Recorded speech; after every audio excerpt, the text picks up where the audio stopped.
Assalamualaikum warahmatullahi wabarakatuh. Halo teman-teman semua. Kali ini kita akan belajar tentang hutang hipotek.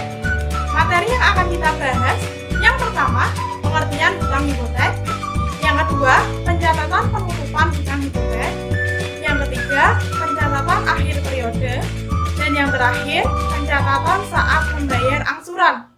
Mari kita belajar bersama-sama dan menyimak materi yang akan saya sampaikan. Apa sih yang dimaksud dengan hutang hipotek? Hutang hipotek adalah hutang jangka panjang dengan jaminan aktiva tetap tidak bergerak. Contohnya seperti gedung, tanah, mesin, dan lain-lain yang disertai perjanjian tertulis dengan akta notaris. Nah, isi perjanjian dalam hutang hipotek mencakup nominal pinjaman, suku bunga, jangka waktu pinjaman, jumlah angsuran, dan perjanjian yang diserahkan. Keuntungan hutang hipotek yang pertama, mengurangi beban pajak. Yang kedua, kreditur tidak memiliki hak suara atas internal perusahaan. Dan yang ketiga, tetap bisa memanfaatkan jaminan tersebut. Selain keuntungan, juga ada kerugian hutang hipotek. Nah, kerugian hutang hipotek dibedakan menjadi dua. Yang pertama, biaya yang mahal, mulai dari biaya administrasi, notaris, premi asuransi, hingga penilaian aset tetap yang dijaminkan. Untuk kerugian yang kedua, yaitu pembatasan penggunaan aset yang dijaminkan. Jadi, perusahaan tidak bisa menyewakan atau bahkan menjual aset tersebut, sebab masih berstatus sebagai jaminan atas hutang hipotek. Selain itu, perusahaan tidak diperkenankan untuk mengubah bentuk dari aset tetap tersebut yang dapat mempengaruhi nilainya. Nah, agar lebih jelasnya, berikut adalah contoh studi kasus.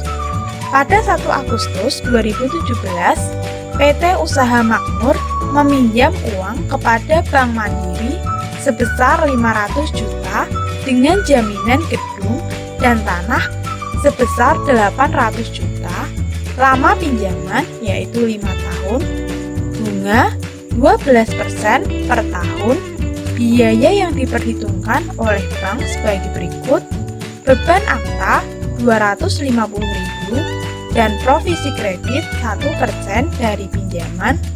Diminta buatlah jurnal pada saat penutupan hipotek. Yang kedua, buatlah jurnal penyesuaian dan jurnal pembalik yang diperlukan. Dan yang ketiga, buatlah jurnal pada saat membayar angsuran pertama. Berdasarkan contoh kasus tersebut, mari kita bahas secara bersama-sama. Untuk yang pertama, yaitu pencatatan penutupan hutang hipotek. Jurnal pada saat penutupan hipotek 1 Agustus 2017 sebagai berikut. Beban administrasi bank dapat dihitung dari biaya akta 250.000 ditambah biaya provisi 1% dikali jumlah pinjaman, maka hasilnya 5.250.000. Untuk yang kedua, yaitu melakukan pencatatan akhir periode, di mana di akhir periode harus membuat jurnal penyesuaian atas bunga yang telah berjalan dari 1 Agustus 2017 sampai 31 Desember 2017. Perhitungannya 5/12 karena dalam 1 tahun ada 12 bulan dikali 12% dari bunga pinjaman dikali 500 juta, maka hasilnya 25 juta. Jurnalnya sebagai berikut. Catatan untuk memisahkan bagian utang jangka panjang yang akan jatuh tempo pada periode berikutnya.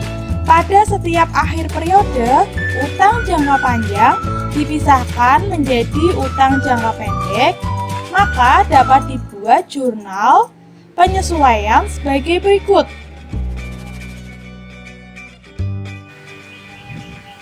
Nah, agar sistem pencatatan tetap konsisten, setiap awal periode akuntansi membuat jurnal pembalik 1 Januari 2018, bisa dilihat jurnalnya. Kemudian yang ketiga yaitu melakukan pencatatan saat membayar angsuran. Jurnal saat membayar angsuran pertama 1 Agustus 2018 sebagai berikut.